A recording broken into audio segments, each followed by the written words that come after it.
いつもご視聴いただき誠にありがとうございます。釣りって学べるです。今回は河川や湖沼、管理釣り場で狙える淡水の好敵種、ヘラブナを解説いたします。本日の目次です。分類・分布、形態、生態、文化・歴史、釣り方、料理、この6つについて解説いたします。分類・分布。分類、コイ目、コイ科、船属、別名、ヘラ、河内ブナ、近江ブナ。ヘラブナはゲンゴロウブナを人為的に品種改良して作り出された魚です。ゲンゴロウブナはコイ目、コイ科、船属の淡水魚で、もともとは琵琶湖の固有種でした。このゲンゴロウブナを大阪の河内地方で飼育・養殖したものを河内ブナと呼び、それにさらなる品種改良を加えたヘラブナが全国各地の湖沼や河川、管理釣り場などに移植されて現在に至っています。なお、琵琶湖水系に生息する本来のゲンゴロウブナは現在では環境省レッドリストの絶滅危惧 1B 類、絶滅の危険が高い種に指定されています。ヘラブナの釣り場は北海道から九州までの各地の湖沼や野池、河川などで釣ることができます。この身近なフィールドで楽しめる点もヘラブナ釣りが人気のジャンルになっている理由の一つと言えるでしょう。管理釣り場や釣り堀もヘラブナ釣りの身近なフィールドとなっており、専門に通うファンも多いです。形態。ヘラブナはマブナなどの他の船類と比べると大幅に体高があり、平べったい体型になっているのが最大の特徴です。体色はやや青みがかった銀色で、生息地によって金色がかかったもの、茶色っぽいものなどの個体差が見られます。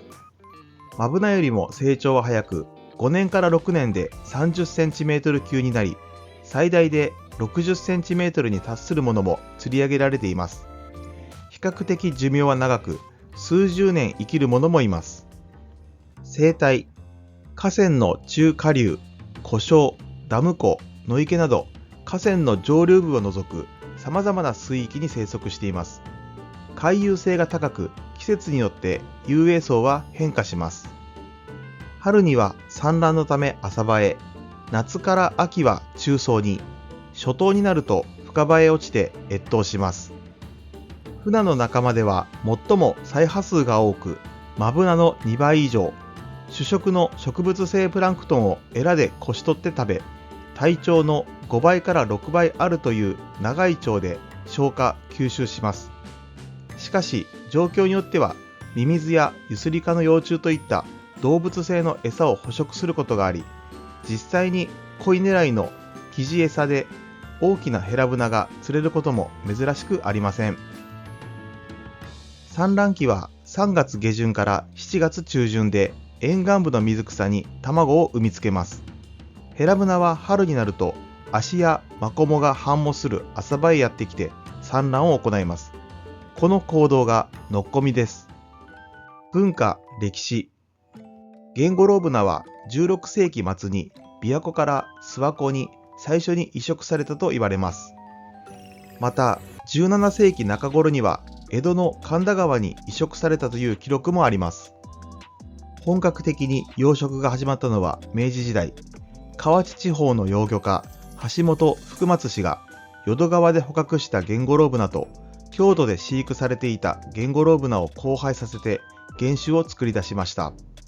これを河内ブナと呼び、さらに形が良く成長がいいものを選んで養殖を続けて作り上げたものが現在のヘラブナです。大正末期、ヘラブナを試験的に釣り堀へ放流したところ、大変な好評を博したといいます。引きの良さや群れで泳ぐ習性によって餌で寄せて釣りやすいコツなどが人気の理由だったとされています。関東地方に本格的に移植が始まったのは昭和の初期、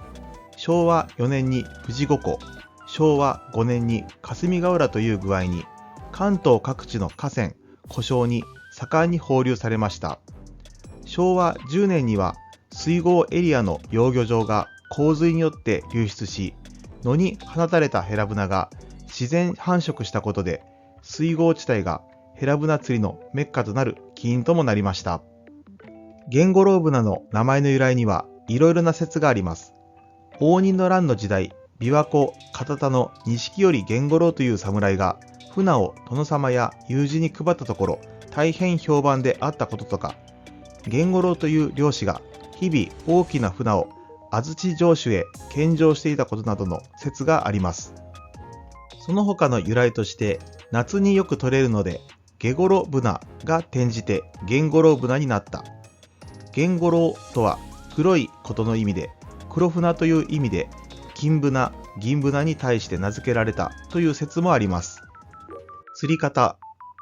昔から釣りは船に始まり船に終わるという言葉がありますが、始まりの船は真船で、終わりの船はヘラブナとも言われています。淡水魚の釣りの中では奥が深い釣りの一つで、ベテランをはじめ多くの愛好者がいます。また、ハンプバック型の体高の高さから針がかりした後の引きが強く、40センチメートルオーバーの大型になると、船とは思えない好ファイトを楽しませてくれます。浮き釣り。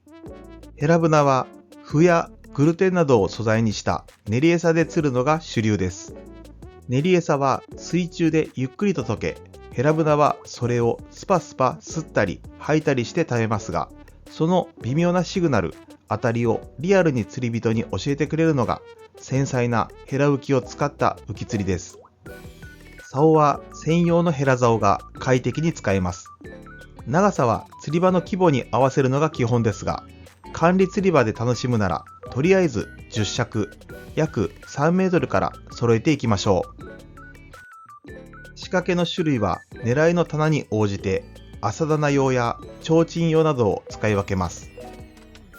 ヘラ釣りで大切なのは的確な棚合わせと餌の使い方です。特に野釣りの場合は最初は集中して餌を打ち込み、魚を集めることに専念してみましょう。底釣り。ヘラは棚を釣れという格言がありますが、状況の変化に影響されにくく、一年中通用するのは底釣りです。底釣りでは仕掛けを速やかに水底に到着させるため、タングステン製の重りを使用することが多いです。浮きも浮力のある大型が必要です。また、重りが棚に到達した後、餌落ちをスローにするためにハリスは長めにします。餌は比重があって粘りのある底釣り用タイプを使用します。底釣りで最も大切なことが底立てです。これは餌をつけない空張りの状態で上張りが着底するように浮き下を調整することです。まずはこれをきっちりと行いましょう。あとは積極的に餌を打ち込んで地合い、釣れる状態を作っていきましょう。ドボン釣り。流れや風などの状況の変化が目まぐるしい野釣りにおいて、底釣りで一番使いやすいのがこのドボン仕掛けです。浮きの浮力より重りを重くして餌も重りも水底につけてしまうのがドボン仕掛けの特徴です。このメリットは重りがアンカーになって風や流れの変化に強いこと、ハリスがフリーの状態で水底に寝ているのでヘラブナが餌を吸い込みやすく明確な当たりが出やすいです。重りは通常は誘導式にしますが、割り菱でも問題なく使えます。ハリスは餌の上釣りを防ぐために短めにするのがコツです。底釣りでは底立てが面倒ですが、ドボン仕掛けなら簡単にできます。餌は水底まで持つように粘りのある餌をしっかりと仕上げましょう。ヘラブナ釣りで使われる主な仕掛けのまとめです。朝棚仕掛け。水深1メートルほどの棚を狙う仕掛けです。管理釣り場や釣り堀などで活性の高いヘラブナを狙うのに適しています。ヘラ浮きは小さな当たりも取りやすい小型の朝棚用を使用します。ハリスの長さはそれぞれ人の考え方によって異なりますが、最初は上張り 20cm、下張り 30cm を目安にするといいでしょう。提灯仕掛け。竿先から浮きまでの距離を短くして深場の中を狙うための仕掛けです。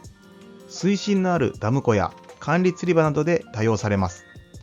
重めの仕掛けを背負えるようにヘラ浮きは浮力のある大型タイプを使用します。